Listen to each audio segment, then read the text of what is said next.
안녕하세요. 네. 이렇게 얘기하는 영상은 오랜만이네요. 네. 어, 요즘에 여러분 넷플릭스에서 박보영 배우가 나오는 정신병동에도 아침이 와요라는 드라마 아시나요? 아마 이 정신의학과 다니는 환자분이나 뭐 의사분들이나 간호사분들은 좀 한 번씩은 다 들어보셨을 거예요. 또 보신 분도 많이 계신 것 같고, 제가 보는 내부자들 유튜브 채널에서 또 리뷰도 해주고 하시더라고요. 그래서 저도 한번 넷플릭스에서 그 영상을 봤는데 전부 12회차까지 있더라고요. 근데 저는 우선 지금 3회차 보고 있는 중인데요. 너무 재밌네요. 이게 너무 저랑 똑같으니까 공감이 가니까 너무 몰입해서 보게 됩니다. 어, 1화는 우선 양극성 장애였어요. 조울증. 근데 저는 조울증을 살짝 저번에 약이 좀 안 맞아서 살짝 왔던 적이 있지만 뭐 그렇게 양극성 장애까지는 아니어서 어, 조울증이 오면 저렇게 오는구나. 그 정도 느꼈고요. 그리고 저도 약간 부모님과의 그런 관계를 좀 느꼈어요. 저도 엄마가 조금 답답하거든요. 좀 어렵고 지금도 나이가 먹었는데도. 그래서 저런 걸 나만 느끼는 게 아니구나 그 생각이 들었어요. 그리고 우선 제가 가장 재밌게 본 거는 뭐 아직 3화 보는 중이니까 저한테 해당하는 불안 장애예요. 이하가 사회 불안 장애가 나오거든요. 근데 그 주인공이 이제 그 불안 장애를 겪으면서 주인공 우선 그 환자 불안 장애를 겪는 환자죠. 주인공은 박보영 씨고, 근데 그 박보영 씨가 그 드라마에서는 정다은 간호사로 나오죠. 네, 그 간호사분이 불안 장애가 있어요. 남이 자기 얘기하는 것 같고 약간 그런 걸 많이 느끼더라고요. 그러니까 자기는 열심히 하려고 하는데 남들이 보기엔 답답하니까 뭐 자꾸 안 좋은 얘기가 들리니까 자꾸 내 얘기하는 것 같고. 네. 저도 회사 다닐 때 좀 그런 게 있었거든요. 저는 그냥 배운 대로 FM대로 하는데 다른 사람들은 그렇게 안 하려고 하면 저만 이상한 사람이 되고 뒤에서 저를 오히려 욕하고. 네, 저는 바르게 하고 있는데 자기들이 규정을 안 지키고 어기는 건데 제가 이상한 사람이 돼서 막 그런 게 있었어요. 그래서 보면서 참 공감이 너무 많이 가더라고요. 그래서 저 같은 사람이 한둘이 아니겠구나 그 생각이 들었어요. 네. 그 의사분들이 본 리뷰는 많이 영상이 아마 뜰 거예요, 지금. 네. 환자분들 입장에서 본 리뷰도 많이 뜰까 모르겠네요. 이런 정신의학과 다니는 거를 이렇게 얼굴을 밝히고 하시는 분들이 많이 안 계실 거예요. 뭐 직장을 다니거나 이러면은 이런 걸 하기가 상당히 좀 그렇거든요. 가족들한테도 얘기하기가 좀 그래요. 저는 뭐 신랑이 알고 있지만 어쩔 때는 좀 얘기를 괜히 했나 싶을 때가 또 있거든요. 사람을 이렇게 너무 환자처럼 보고 제가 예민하고 이상한 사람으로 보는 것 같아서 좀 안 좋을 때도 있어요.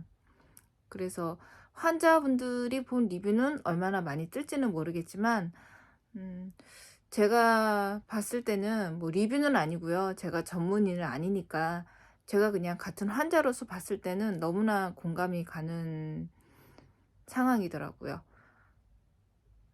그 유리벽에 갇혀 있는 느낌?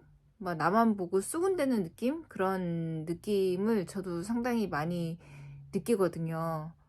그게 꼭 그렇게 사회에서 관련이 없더라도 그냥 일반적으로 지나가다 그냥 마주치는 사람도 뭔가 살짝 눈빛이 이상하고 저를 보는 것 같으면 내가 이상한가? 내 얘기를 하나? 막 그런 생각을 되게 좀 해요, 저는 지금도. 그리고 또 사마 제가 좀 보다 말았는데, 사마에서는 그 공황장애가 나오잖아요. 근데 그 공황장애보다 공황장애가 일어나기 직전에 그 상황이 더 두렵거든요. 그리고 한 번 그 공황이 나타난 장소는 반복적으로 나타나는 경우가 많더라고요. 제가 저번에 비행기에서 한번 그랬었는데 그 이후로 비행기를 탔는데 또 그러더라고요. 그래서 그게 죽지 않는 걸 알고, 그런데 그 순간이 너무 힘드니까 근데 그 참아내면 되거든요. 근데 뭐 참아내야지 어떡하겠어요.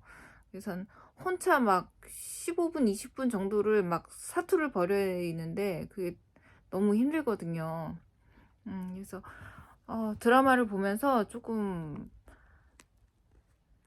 '아 나 같은 사람이 많구나. 나만 이런 게 아니구나.' 그거를 보니까 조금 힐링이 된다고 그러나? 그런 게 좀 되네요.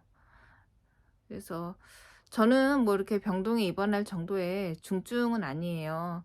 약간의 그냥 불안 장애가 있을 뿐인데, 요즘에 겨울이 되면서 조금 계절을 타는 것 같아요. 그래서 불안함이 좀 많이 올라왔거든요. 그냥 가만히 있어도 가슴이 두근두근 되고, 이유가 없진 않겠죠. 생각해 보면 뭐 이유야 갖다 붙이면 한두 가지가 아니겠죠. 여러 가지 뭐 나이는 먹어가고 경제적인 것도 제대로 해 놓은 게 없고 몸도 점점 아파올 것이고, 뭐 불안한 게 한두 개가 아니죠. 근데 그렇게 평상시에도 가슴이 두근두근 되니까 이게 참, 잠은 거의 자기가 힘들거든요. 그래서 약 먹으면 그래도 잠을 잘 자요. 근데 요즘에는 그 처방받은 약도 자꾸 깨고 그래서 이제 좀 제가 필요시 약으로 받은 게 좀 있거든요. 심장 두근거림이나 이런 게 심해질 때 먹는 약이 따로 있어요. 그래서 그 약을 좀 추가로 더 해서 먹고 잠을 자고 있습니다, 요즘에는. 그리고 제가 또 아는 지인분도 음 예전에 알았던 분인데 좀 저랑 비슷한 증상이신 것 같아요.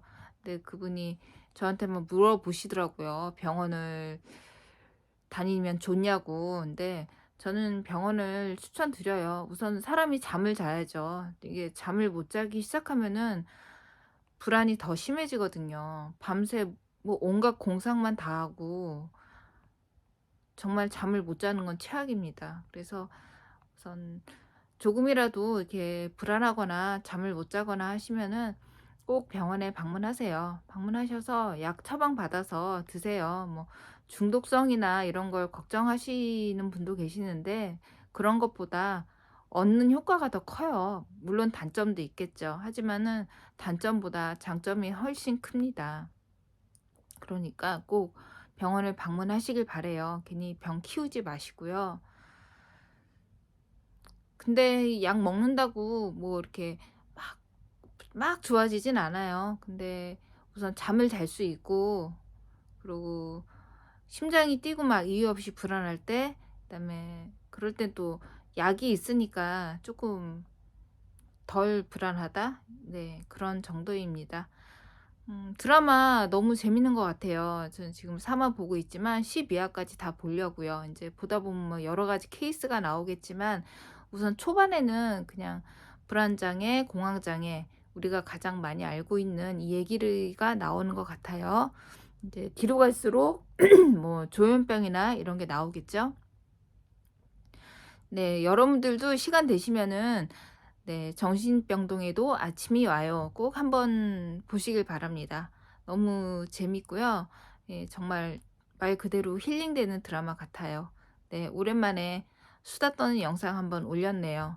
맨날 여행 다니고 막 돌아치고 이런 것만 올리다가 겨울이 다가오니까 확실히 계절이 추워지고 이러니까 조금 불안이 더 올라오는 것 같아요. 네, 다른 분들도 아마 좀 그러실 거예요. 선생님도 그러시더라고요. 계절을 좀 탄다고. 네, 우리 올 겨울도 좀 잘 이겨내 봅시다. 네, 다들 힘드시겠지만, 네, 우리 약도 잘 먹고 잘 버텨봐요. 네, 영상 봐주셔서 감사합니다. 안녕히 가세요.